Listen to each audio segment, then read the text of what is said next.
चलिए, तो अभी तक हमने जो क्लासेस हुई थी हमारी, और उसमें हमने ऑपरेटिंग सिस्टम के बारे में पढ़ा था, सॉफ्टवेयर के बारे में पढ़ा था, सिस्टम सॉफ्टवेयर, एप्लीकेशन सॉफ्टवेयर, और उसके अलावा हमने हार्डवेयर के बारे में, इनपुट डिवाइसेस के बारे में, आउटपुट डिवाइसेस के बारे में, और प्रोसेसिंग यूनिट के बारे में भी कुछ पढ़ा था। हालांकि प्रोसेसिंग यूनिट के लिए हम अलग से क्लास रखेंगे उसको समझने के लिए, लेकिन आज हम, उस दिन हमने जैसे कि ऑपरेटिंग सिस्टम के बारे में पढ़ा था कि ऑपरेटिंग सिस्टम क्या है, उसके कौन कौन से अलग अलग वर्जन है। और जैसा कि हमने पढ़ा था कि अधिकांश जो चलने वाला ऑपरेटिंग सिस्टम है वो है अपना Windows operating system. Windows operating system दुनिया में सबसे अधिक चलने वाला ऑपरेटिंग सिस्टम है, और इसको बनाया है माइक्रोसॉफ्ट कंपनी ने। और हमारे RSCIT की जो कोर्स है, इस कोर्स में भी जो ऑपरेटिंग सिस्टम है वो है विंडोज 10। हालांकि मैं चाहता हूं कि विंडोज 10 तो आपके कोर्स में है ही, उसके अलावा जितने भी ऑपरेटिंग सिस्टम है उसके बारे में, सबके बारे में आप थोड़ी जानकारी प्राप्त करें। यानी कि आप किसी भी कंप्यूटर पर बैठे हैं, कोई सा भी ऑपरेटिंग सिस्टम हो, तो आपको काम करने में कोई दिक्कत नहीं आए, परेशानी नहीं आए। तो जब आप लैब में काम करते हैं तो विंडोज 7 तो आपके साथ है ही, और अभी जो लैपटॉप में मेरे ये जो हम काम कर रहे हैं ऑनलाइन, जो आपको दिखाई पड़ रहा है, वो विंडोज 8.1 ऑपरेटिंग सिस्टम है। और विंडोज 8 ऑपरेटिंग सिस्टम की खास बात यह है कि इसमें जो स्टार्ट बटन नहीं है, ये जो स्टार्ट बटन दिख रहा है आपको, लेकिन ये स्टार्ट पैनल है, स्टार्ट बटन नहीं है।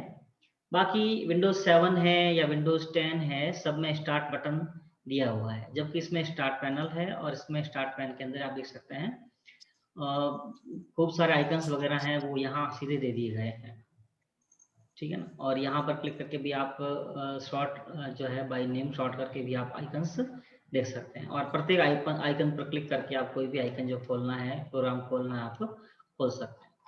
उसके अलावा जो प्रोग्राम डेस्कटॉप पर तो है ही है, अगर आपको डेस्कटॉप पर जाना है तो सीधा आपको यहाँ कोने पर लाना होगा माउस पॉइंटर, तब आपको डेस्कटॉप का जो है वो आइकन दिखाई पड़ेगा, और यहाँ क्लिक करने पर आप डेस्कटॉप पर पहुंच जाएंगे। ये विंडोज 8 की खासियत है, बाकी किसी विंडोज के अंदर ये सिस्टम नहीं है। बाकी सभी ऑपरेटिंग सिस्टम है इस प्रकार से टास्क पैन नहीं खुलती है, केवल विंडोज 8 और विंडोज 8.1 में इस प्रकार की टास्क पैन खुलती है, और इस प्रकार से आप डेस्कटॉप और टास्क पैन के बीच में आप मूव कर सकते हैं। तो अब हम पढ़ते हैं, जैसे कि आप विंडोज 8 स्टार्ट करते हैं तो आपके सामने इस प्रकार से स्क्रीन दिखाई पड़ती है, और इसकी स्क्रीन पर आप जैसे देख रहे हैं, यहाँ बीच में ये जो छोटे छोटे बटन है, इन बटन्स को हम कहते हैं आइकन्स। ये आइकन है, और ये जो नीचे पट्टी आप देख रहे हैं, इस पट्टी को टास्क बार कहा जाता है। पहले भी हम इसके बारे में चर्चा कर चुके हैं, हालांकि ये फिर भी आप एक बार देख लें। और जैसे कि मैंने आपको पहले ही बताया था कि आइकन दो प्रकार के होते हैं। एक आइकन वे होते हैं जहां पर देखिए ये तीर का निशान है, और कुछ आइकन ऐसे हैं जिनके ऊपर तीर का निशान नहीं है, जैसे कि यहाँ पर देख सकते हैं, यहाँ पर नहीं है, इस पे भी नहीं है, जबकि यहाँ पर देखो कोने पर छोटा सा तीर का निशान है, यहाँ है, इस पे भी आप देख सकते हैं, यहाँ पर भी है, और इसके भी है। लेकिन कुछ जो जैसे कि ये है, इसके भी है, लेकिन कुछ जैसे कि ये देख सकते हैं आप इसको, फायरफॉक्स इंस्टॉलर जो है, इस पर तीर का निशान नहीं है। यानी कि जो आइकन है वो दो प्रकार के, एक तो मेन आइकन जो होते हैं वो है ही है, इसके अलावा ये जो आइकन आप देख रहे हैं ये कहलाते हैं अपने शॉर्टकट्स। जिस पर तीर का निशान बना हुआ है ना, वो शॉर्टकट कहलाते हैं, और जिस पर तीर का निशान नहीं है,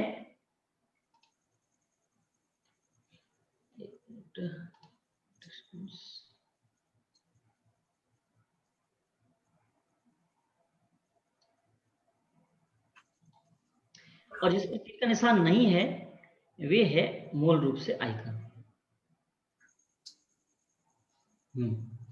चलिए अब देखते हैं आगे। अब इन आइकन्स का अलग अलग उपयोग, आज मुझे किसी ने पूछा था कि सर ये आइकन क्या क्या हैं, किस किस प्रकार के हैं, तो इसको शायद मोनू ने पूछा था कि इन आइकन का क्या क्या मतलब है, ये किस किस काम में आते हैं। तो देखिए, आइकन एक प्रोग्राम का जो होता है वो शॉर्टकट होता है, और ये जो है मतलब प्रत्येक प्रोग्राम के लिए अलग से आइकन बनेगा। आप अपने कंप्यूटर में जैसे प्रोग्राम इंस्टॉल करोगे उसके हिसाब से ये आइकन यहाँ पर बनते जाते हैं, ऑटोमेटिकली बनते जाते हैं। और आप चाहो तो अपनी फाइल का भी आइकन यहाँ पर बना सकते हो, शॉर्टकट बना सकते हो। देखो मैं करके दिखाता हूँ आपको किस प्रकार कर सकते हैं हम। जैसे कि आपकी कोई फाइल है या डी ड्राइव है और आप चाहते हो कि डेस्कटॉप पर आइकन के रूप में शो करे, तो आप उसके लिए डी ड्राइव में जाओगे और वहां से आप शॉर्टकट तैयार कर सकते हो। या अगर आप यहाँ से चाहते हो तो यहाँ से भी कर सकते हो। डेस्कटॉप पर कहीं पर भी जो खाली जगह है वहां पर हम राइट क्लिक करेंगे। ये देखिए जैसे मैंने राइट क्लिक किया और राइट क्लिक करने के बाद ये देखिए नीचे ऑप्शन आ रहा है न्यू, और इस न्यू में जाने के बाद देखिए ऑप्शन आ रहा है फोल्डर, शॉर्टकट, कॉन्टैक्ट वगैरह। तो इसमें हम शॉर्टकट ऑप्शन जो है इस पर क्लिक करेंगे। फिर शॉर्टकट ऑप्शन क्लिक करने के बाद आपके सामने इस प्रकार से जो है विंडो खुलेगी, डायलॉग बॉक्स खुलेगा। इस डायलॉग बॉक्स में आपको ये जो दे रखा है ना यहाँ पर type the location of the item, यानी आपका जो आइटम है या जिसका आप ये बनाना चाहते हैं, शॉर्टकट बनाना चाहते हैं, वो कहाँ पड़ी है। तो उसकी लोकेशन हमें अगर याद है तो यहाँ टाइप कर दीजिए, याद नहीं है तो हम यहाँ पर ब्राउज में जाएंगे। ब्राउज पर क्लिक करने पर ये देखिए इस प्रकार से आपके सामने फोल्डर्स की ये लिस्ट खुल गई। माना कि हमारी फाइल जो है वो दिस पीसी के अंदर है और उसके अंदर भी डी ड्राइव के अंदर है।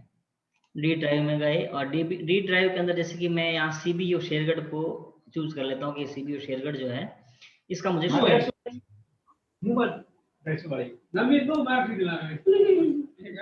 सीबीयू शेयरगढ़ पर मैंने क्लिक किया। ये आवाज बंद करें जरा अपने सभी।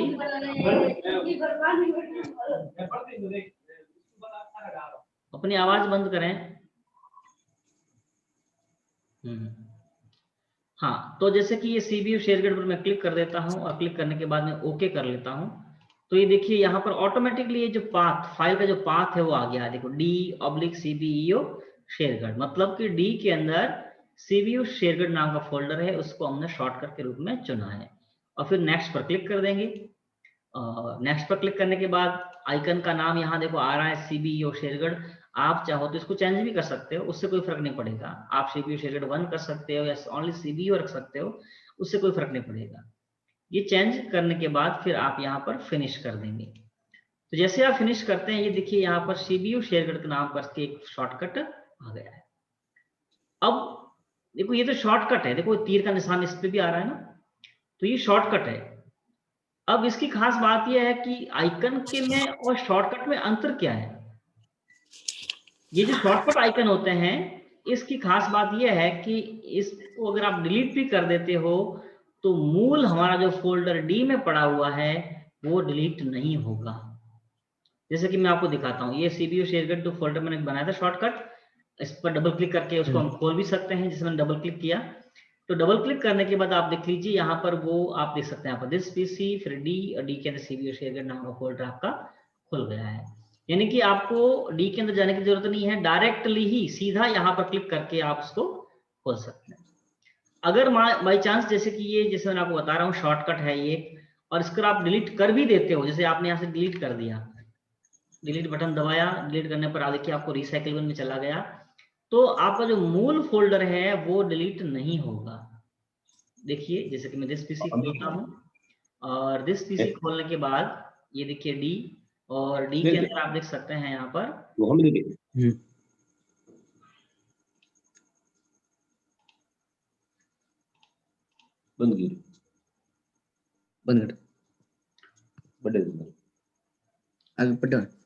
जरा आवाज बंद करेंगे अपनी।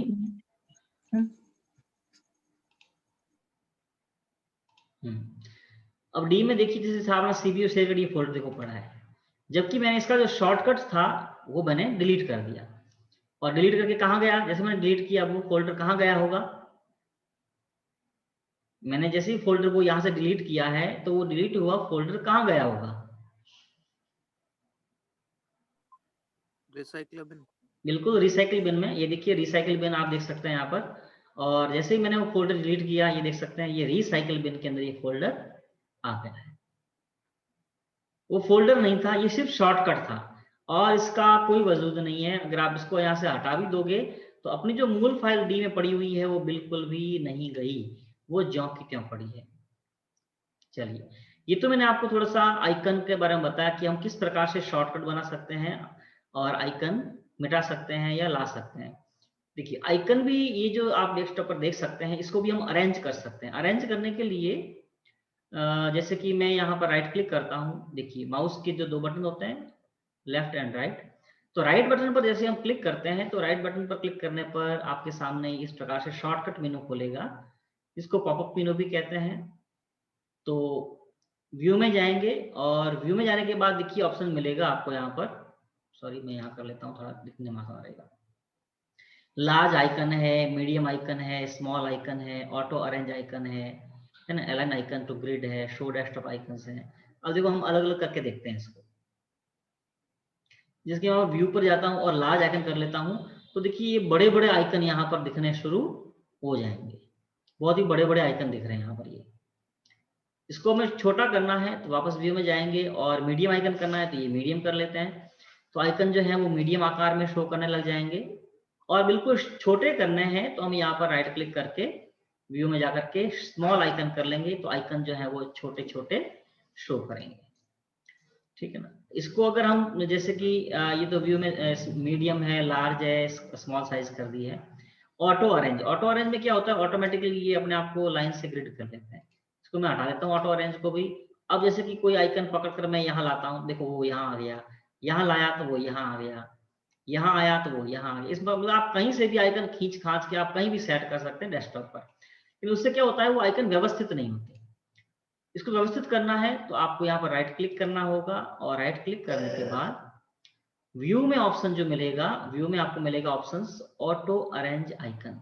जैसे ही आप इस पर क्लिक करेंगे ऑटोमेटिकली आइकन जिसकी जहां जगह है ऑटोमेटिकली वो वहां पर सेट हो जाएगा।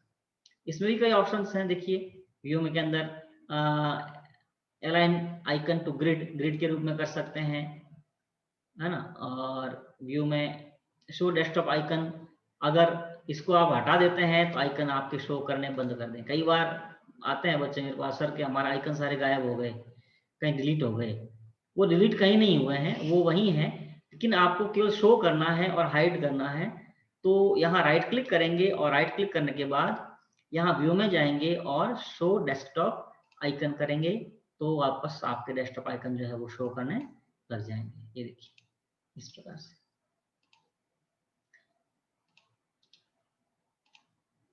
ठीक है। अब जैसे कोई आइकन आप पकड़ के यहाँ लाते हैं तो अपने आप वापस जगह पर पहुंच जाएगा, वो देखो ऑटोमेटिकली वो अपनी जगह पर वापस पहुंच जाएगा। तो इस प्रकार से आप आइकन्स को यहाँ पर इसको व्यवस्थित कर सकते हैं, और शॉर्ट भी कर सकते हैं, शॉर्ट बाय नेम है, शॉर्ट बाय साइज है ना। शॉर्ट में जाएंगे, sort by name, sort by size, item type, date modified, 4 option है आपके पास शॉर्टिंग करने के लिए। शॉर्ट बाय नेम कर देंगे तो नाम के हिसाब से आइकन सेट हो जाएंगे ABCD के क्रम में। ये देखिए इस प्रकार से ए फिर BCCEFG इस प्रकार से क्रम से हो गए। तो शॉर्ट बाय नेम, ये शॉर्ट बाय नेम है। साइज करोगे तो बड़े आइकन पहले, छोटे आइकन बाद में, इस हिसाब से, या बड़े आइकन पहले और छोटा आइकन बाद में, इस प्रकार से वो सेट हो जाएंगे। ये देखिए इस प्रकार से हो गए। उसी प्रकार से शॉर्ट बाय आइटम टाइप करेंगे, जैसे आइटम है आइटम के हिसाब से वो ऑटोमेटिक, जैसे पहले ये डी ड्राइव आ गई, फिर फोल्डर्स आ गए, फिर आइकन आ गए, फिर शॉर्टकट आ गए, इसके हिसाब से वो सेट हो जाएगा। तो इस प्रकार से आप अपने हिसाब से कैसे भी इसको शॉर्ट कर सकते हैं। तो ये ऑप्शन यहीं पर होता है। व्यू में जाएंगे, large icon, medium icon, small icon, auto arrange वगैरह है। और सॉर्टिंग यानी कि by name, by size, by item, date modified, तो मॉडिफाइड डेट के हिसाब से, यानी कि पुराने नए पहले, पुराने बाद में, इस प्रकार से सेट हो जाएंगे। तो इस प्रकार से आप इसमें आइकन को व्यवस्थित कर सकते हैं। अब हम बढ़ते हैं आगे। इसमें जो आइकन आप देख रहे हैं, एक तो है रिसाइकिल बिन, थोड़ा परिचय करवा दूं मैं। कुछ आइकन्स जो हैं जो मूल रूप से सभी डेस्कटॉप पर ये होते हैं, तो आपको मैं परिचय करवा दूं उसमें। जैसे कि ये पहला दिस पीसी जो आप देख रहे हैं, ये दिस पीसी मतलब कि आपका फाइल मैनेजर है एक तरह से देखा जाए तो। जैसे मोबाइल में आपके फाइल मैनेजर होता है, उसी प्रकार से ये दिस पीसी ऑप्शन यहाँ पर कंप्यूटर में होता है। और विंडोज 7 में अगर आप काम कर रहे हो तो ये दिस पीसी नहीं मिलेगा, उसकी जगह मिलेगा आपको कंप्यूटर, यहाँ दिस पीसी लिखा हुआ नहीं होगा, वहां पर कंप्यूटर लिखा हुआ होगा। लेकिन विंडोज 8 में काम करते हैं, विंडोज 10 में काम करते हैं आप, तो आपको यहाँ पर वो दिस पीसी मिलेगा। इस दिस पीसी पर जैसे आप डबल क्लिक करते हैं तो ये दिस पीसी खुल जाता है।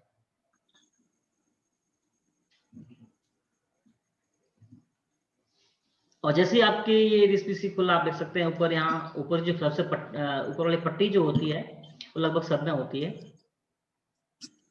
कोई भी अगर विंडो खोलते हैं तो सबसे ऊपर वाली जो पट्टी जो होती है उस पट्टी को कहते हैं टाइटल बार। जो ब्लू कलर की जो आप पट्टी देख रहे हैं ऊपर वाली, ये टाइटल बार कहलाती है। और इस टाइटल बार में यहाँ पर ये जो है मिनिमाइज बटन है, मैक्सिमाइज बटन है और क्लोज बटन है। 3 प्रकार के बटन हर विंडो में आपके पाए जाते हैं। मिनिमाइज से होगा क्या कि जैसे आप मिनिमाइज पर क्लिक करोगे तो वो विंडो जो है वो छोटी होकर के यहाँ टास्क बार पर, नीचे जो पट्टी है ना, ये टास्क बार, यहाँ टास्क बार पर आ जाएगी। ये देखिए, जैसे कि यहाँ ये फोल्डर के रूप में आपको दिखाई पड़ रहा है दिस पीसी। वापस इस पर क्लिक करोगे तो ये बड़ी हो जाएगी।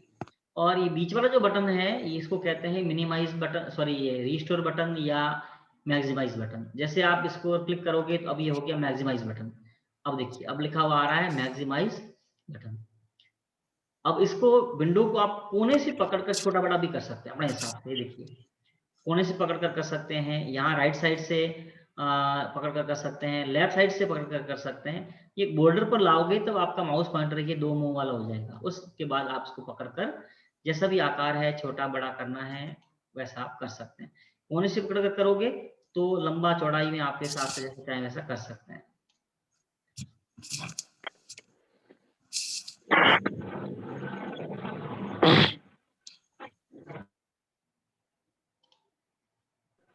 तो यहाँ से आप पकड़कर इसको छोटा बड़ा कर सकते हैं, आकार विंडोज का है। और अगर इस पर मैक्सिमाइज बटन पर क्लिक करेंगे, यानी कि अब ये मैक्सिमाइज बटन है, इस पर क्लिक करने पर ये विंडो है फैल करके पूरी स्क्रीन पर सेट हो जाती है।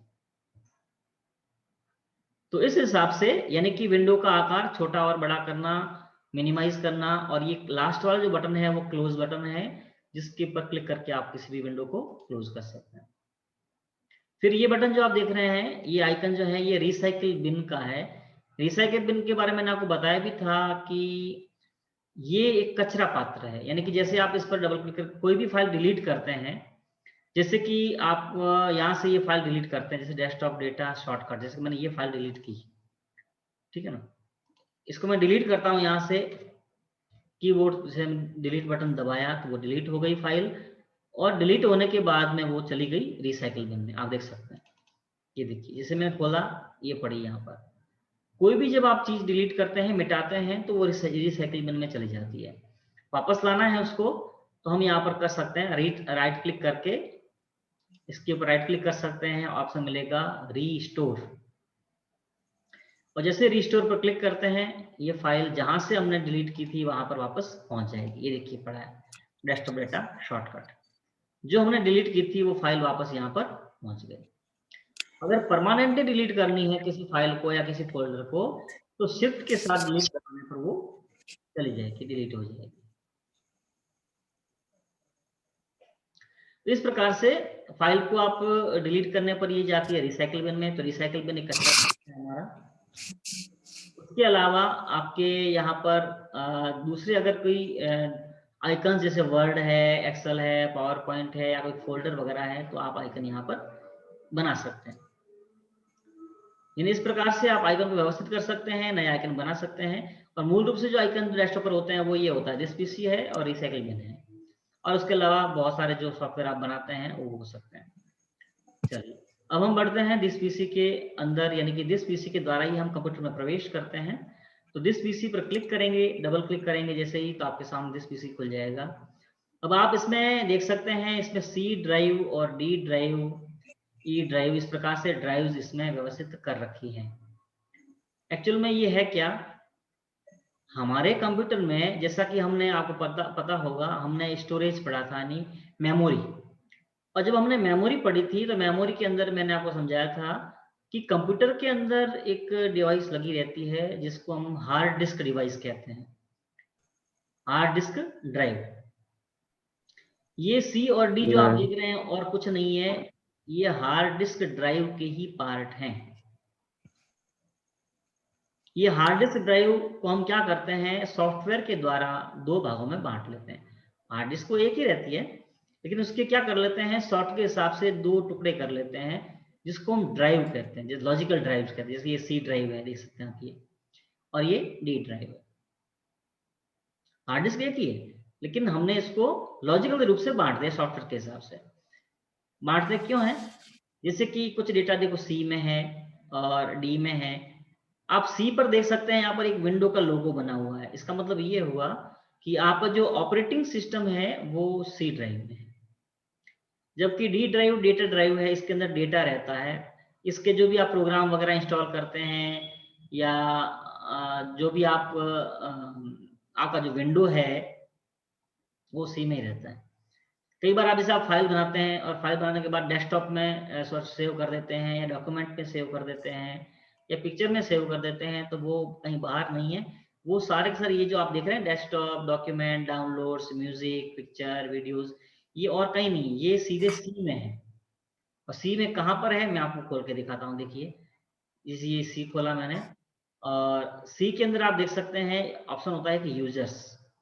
इस यूजर्स पर आप डबल क्लिक करके देखिएगा, तो खोलने पर जैसे कि अपना मेरा ये यूजर है, एजुकेशन है, अलग अलग यूजर है, गेस्ट है, पब्लिक है, एजुकेशन है, डिफॉल्ट है। तो एजुकेशन नाम का जो यूजर है वो मैं यूज कर रहा हूँ, वही है।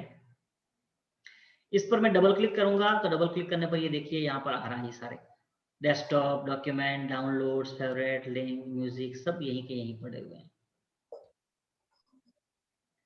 तो कहने का मतलब ये है कि जैसे ही आप बाय डिफॉल्ट रूप से कोई फाइल सेव करते हैं तो वो डॉक्यूमेंट में सेव होती है। तो आप ये मत समझना कि डॉक्यूमेंट कोई अलग जगह है, डॉक्यूमेंट और कहीं नहीं है, वो सी का ही पार्ट है। और सी ड्राइव के अंदर हमें डेटा सेव नहीं करना चाहिए, क्योंकि कंप्यूटर जैसे काम कर रहा है, ठीक है, चल रहा है, लेकिन कई बार कंप्यूटर खराब हो जाता है, या आपका सॉफ्टवेयर उड़ जाता है, सही ढंग से काम नहीं कर रहा होता है। ऐसी दशा में हमें सी ड्राइव को फॉर्मेट करना होता है, उसको उसके अंदर दोबारा विंडो डालना पड़ता है। तो जब हम फॉर्मेट करते हैं तो वो सी ड्राइव के अंदर जो भी डेटा है वो पूरा का पूरा खत्म हो जाता है, नष्ट हो जाता है। और ऐसे में अगर आपने फाइलें माई डॉक्यूमेंट में सेव की हैं या सी में सेव की हैं, तो सब खराब हो जाएंगी। उसके लिए हम ये अलग अलग पार्टीशन बनाते हैं हार्ड डिस्क के अंदर। सी ड्राइव बना दी, डी ड्राइव बना दी, और भी हम ड्राइव, नई ड्राइव इसमें क्रिएट कर सकते हैं। तो इस प्रकार से जब हम ड्राइव बना लेते हैं, तो डेटा जो होता है हमारा, जो भी हम फाइलें बनाते हैं, वर्ड की बनाते हैं, एक्सेल की बनाते हैं, या कोई पिक्चर बनाते हैं, तो वो सारी डी में सेव करते हैं। डी में सेव करने से क्या होता है कि अगर सी खराब हो भी जाए तो केवल सी को ही खाली करना पड़ेगा। विंडो अगर उड़ भी गया, सॉफ्टवेयर उड़ गया, क्योंकि सॉफ्टवेयर सी में ही रहता है, तो अगर सॉफ्टवेयर उड़ भी गया है तो वो सी में पड़ा है, तो हम खाली करेंगे केवल सी को, और डी हमारी ज्यों की त्यों पड़ी रहेगी, हमारा डेटा सुरक्षित रहेगा। इसलिए आइंदा कभी भी आप काम करें अपने कंप्यूटर पे, तो सी में डेटा सेव कभी नहीं करें, या डॉक्यूमेंट में डेटा सेव कभी नहीं करें। आप डी के अंदर अलग से एक फोल्डर बना लीजिए, और उस फोल्डर के अंदर अपना डेटा सेव करें, ताकि आपका डेटा कभी खराब नहीं हो। अब ये जो पार्टीशन है, आप देख सकते हैं, एक सॉफ्टवेयर होता है मैनेज करके, मैनेज में जाकर के आप पार्टीशन, नए पार्टीशन भी क्रिएट कर सकते हैं। जैसे मैं आपको दिखाता हूँ, ये दिस पीसी पर आप राइट क्लिक कीजिए, और राइट क्लिक करने के बाद आपको देखो ऑप्शन मिलेगा यहाँ पर मैनेज, आप देख सकते हैं। जैसे आप मैनेज पर क्लिक करेंगे तो आपके सामने एक डायलॉग बॉक्स खुलेगा हार्ड ड्राइव मैनेजमेंट के लिए, जिसमें आप हार्ड ड्राइव को, या आपके जो भी डिवाइसेज हैं, यूजर हैं, उनको मैनेज कर सकते हैं इसके द्वारा, यानी उसकी सेटिंग चेंज कर सकते हैं, उसमें बदलाव कर सकते हैं। ये देखिए आपके सामने ये कंप्यूटर मैनेजमेंट ऑप्शन खुल गया है। जैसे मैंने बताया था, आप मैक्सिमाइज बटन पर क्लिक करके इसको बड़ा कर सकते हैं। और ये यहाँ पर डिस्क मैनेजमेंट ऑप्शन मिल रहा है आपको। यहाँ पर डिस्क मैनेजमेंट ऑप्शन पर आप जब क्लिक करेंगे स्टोरेज के अंदर डिस्क मैनेजमेंट, तो जैसे आप क्लिक करते हैं, क्लिक करने पर आप देखिएगा हमारी कंप्यूटर में कौन सी जो हार्ड डिस्क लगी हुई है, उसके कितने पार्टीशन हैं, वो यहाँ पर शो कर रहे हैं। देखिए, इसमें एक तो सी ड्राइव है और एक डी ड्राइव है। और सिस्टम नाम से अलग 300 MB का एक पार्टीशन है, जो कि सिस्टम NTFS का है, वो जरूरी होता है अलग से ही मेमोरी को सही ढंग से यूज करने। तो टोटल डिस्क जो है अपनी कितनी है, 465.76 GB की हार्ड डिस्क है टोटल। और इसके अलग अलग पार्ट है, 50 GB का तो C है और 415 GB की है जो D पार्टीशन है। अगर आप इसमें से भी कुछ खाली करना चाहते हैं, अलग बनाना चाहते हैं, अलग से पार्टीशन करना चाहते हैं, तो जैसे कि D आप सोच रहे हो कि बड़ी है, इसको थोड़ा सा और एक अलग पार्ट बना लें, तो आप D पर राइट क्लिक कर सकते हैं और राइट क्लिक करने के बाद आपको option shrink volume. Shrink volume पर जैसे आप क्लिक करते हैं तो आप देखिएगा ये कैलकुलेट करेगा कि आपके डी में कितना स्पेस है जो खाली है और उसकी अलग से कोई ड्राइव तैयार की जा सकती है। तो वो कैलकुलेशन कर रहा है और कैलकुलेशन करने के बाद वो आपको बताएगा कि आपके डी में इतना स्पेस जो एक्स्ट्रा है, जिसको आप अलग से ई ड्राइव या एफ ड्राइव बना सकते हैं। ये देखिए बता रहा है टोटल साइज है बिफोर श्रिंक में, बता रहा है कि 4,25,437 MB का स्पेस है और अवेलेबल है आपके श्रिंकेबल वो कितना है 60,081 MB जो है वो स्पेस आप उसका अलग से एक पार्टीशन क्रिएट कर सकते हैं। और ये दे भी रहा है कि भाई ये बनाना है, कर सकते हैं। और श्रिंक पर जैसे ही क्लिक करेंगे आपकी डी ड्राइव टुकड़ों में टूट करके 2 हो जाएगी और डी तो रहेगी, उसके अलावा यहाँ पर ई नाम की अलग से ड्राइव बन जाएगी जो कि इसमें से टूटकर अलग हुई होगी। तो इस प्रकार से आप ये ड्राइव्स अलग कर सकते हैं और ड्राइव अलग करने के बाद आप इसका उपयोग अलग ढंग से कर सकते हैं। ये जरूरी क्यों है, जैसे मैंने आपको बताया था, अगर हमारा सी ड्राइव खराब भी हो जाए तो ये कोई दिक्कत नहीं है, हमारा डेटा डी में जो है वो सुरक्षित रहेगा। उसके बाद में हम देखते हैं जैसे कि डी ड्राइव के अंदर जाते हैं, हम चलते हैं, चलिए ये डी ड्राइव के अंदर आए हैं, आप देख सकते हैं यहाँ पर बहुत सारे फोल्डर्स जो है मैंने बना रखे हैं। हम फोल्डर क्यों बनाते हैं, सबसे बड़ी बात तो ये है,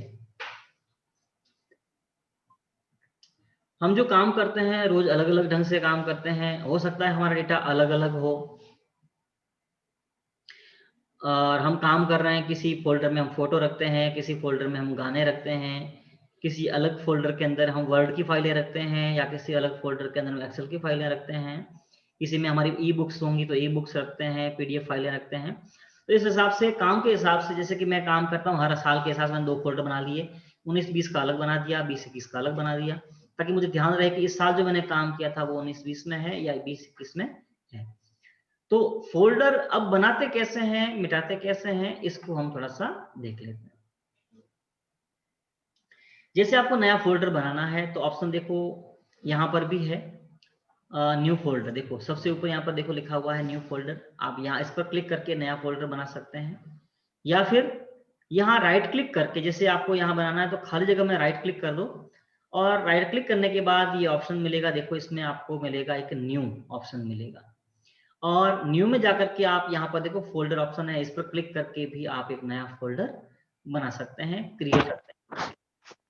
जिससे मैं इस पर क्लिक करता हूँ फोल्डर पर, आप देखिएगा एक नया फोल्डर नीचे आ गया न्यू फोल्डर के नाम से।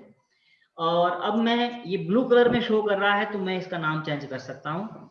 जैसे कि मुझे इसका नाम चेंज करना है, आज की डेट के हिसाब से कर देता हूँ 15/10/2020 कर देता हूँ 15/10/2020। तो 15/10/2020 मैंने इसमें नाम टाइप कर दिया और एंटर लगा देता हूँ।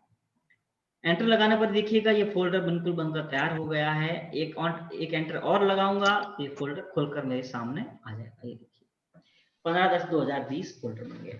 तो डी ड्राइव है और डी ड्राइव के अंदर मैंने 15/10/2020 के नाम से फोल्डर क्रिएट कर दिया। अगर आप चाहें तो इसके अंदर और फोल्डर क्रिएट कर सकते हैं। इस बार हम यहाँ से करके देखते हैं। इस पर क्लिक करके न्यू फोल्डर पर क्लिक करके हम एक नया फोल्डर क्रिएट कर सकते हैं। जैसे कि इसमें मैं नाम देता हूँ 01, नाम दे दिया 01 दे दिया, या कुछ और भी नाम दे सकता हूँ, जरूर नहीं है राम श्याम जो भी है, कुछ भी नाम इसमें दे सकता हूँ। बस इसमें स्पेशल कैरेक्टर नहीं होने चाहिए, स्पेशल कैरेक्टर इसमें होने नहीं चाहिए, बस ये है।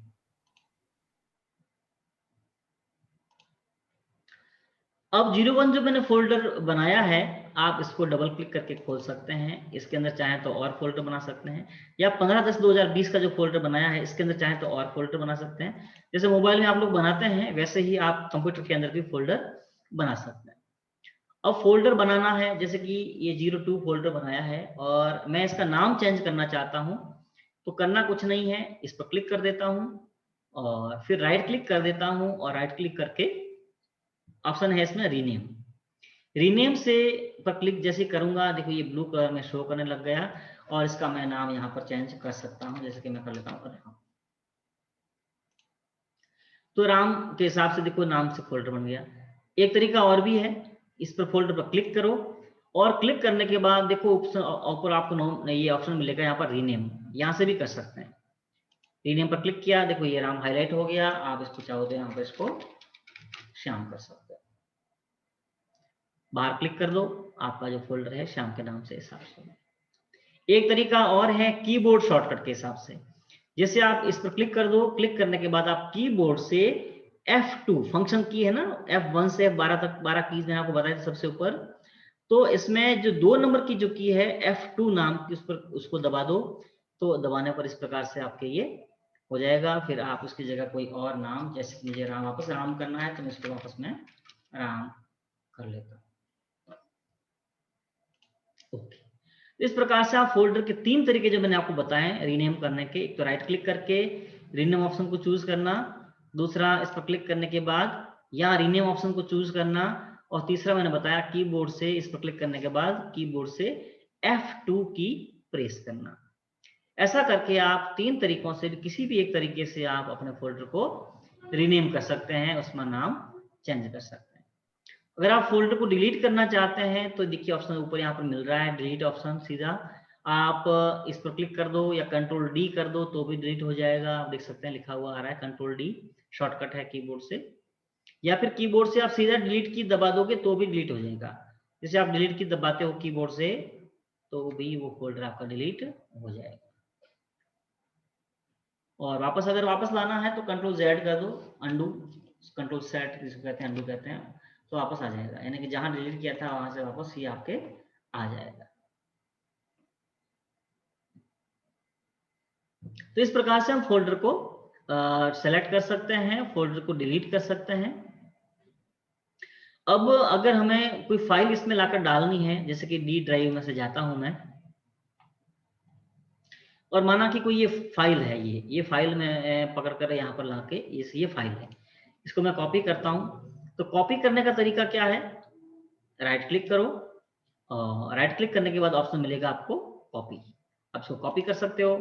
और कॉपी करने के बाद जैसे कि मैंने फोल्डर बनाया था, आज की डेट का फोल्डर था वो, ये 15/10/2020, इसको मैं खोलता हूँ और खोलने के बाद जैसे कि मुझे यहीं पेस्ट करना है तो मैं यहाँ पर डाल देता हूँ, ये पेस्ट कर देता हूँ, राइट क्लिक करके ऑप्शन मिलेगा मुझे पेस्ट। दूसरा कॉपी करने का तरीका ये है कि अगर आप कॉपी करनी है कोई फाइल तो आप इस पर क्लिक कर दीजिए और क्लिक करने के बाद देखिए ऑप्शन आ रहा है कॉपी, तो आप कॉपी कर सकते हैं। या फिर यहाँ पर देखिए कॉपी ऑप्शन आ रहा है, कॉपी पाथ या कॉपी शॉर्टकट, काफी ऑप्शंस इसमें है, कॉपी पाथ भी कर सकते हैं, कॉपी शॉर्टकट कर सकते हैं, कॉपी ऑब्जेक्ट, ये कॉपी ऑब्जेक्ट है, इस पर क्लिक करेंगे तो आपकी फाइल कॉपी हो जाएगी। जैसे मैंने कंट्रोल सी से किया था वो काम यहाँ से भी कर सकते हैं आप, ठीक है ना। अगर आप फाइल कॉपी नहीं करना चाहते, सीधे पकड़कर किसी फोल्डर में डालना चाहते हैं, जैसे कि मैं 01 में डालना चाहता हूँ, इस फाइल को यहाँ से पकड़ूंगा और ड्रैग करते हुए ले जाकर एक पर छोड़ दूंगा। अब ये फाइल मूव हो गई, यानी कि यहाँ से हट करके सीधी 1 नंबर में देखिए चली गई। इस प्रकार से आप फाइल को कट कॉपी पेस्ट कर सकते हैं। चलिए हमारा टाइम भी खत्म हो गया है, इसके बारे में हम कल और लेसन रखेंगे और विस्तार से काफ़ी जो चीज़ें हैं जो नहीं बताई है आज आपको, वो कल समझने का प्रयास करेंगे। चलिए बहुत बहुत धन्यवाद सभी को आज के लेसन में जुड़ने के लिए। आज की मीटिंग यहीं खत्म करते हैं।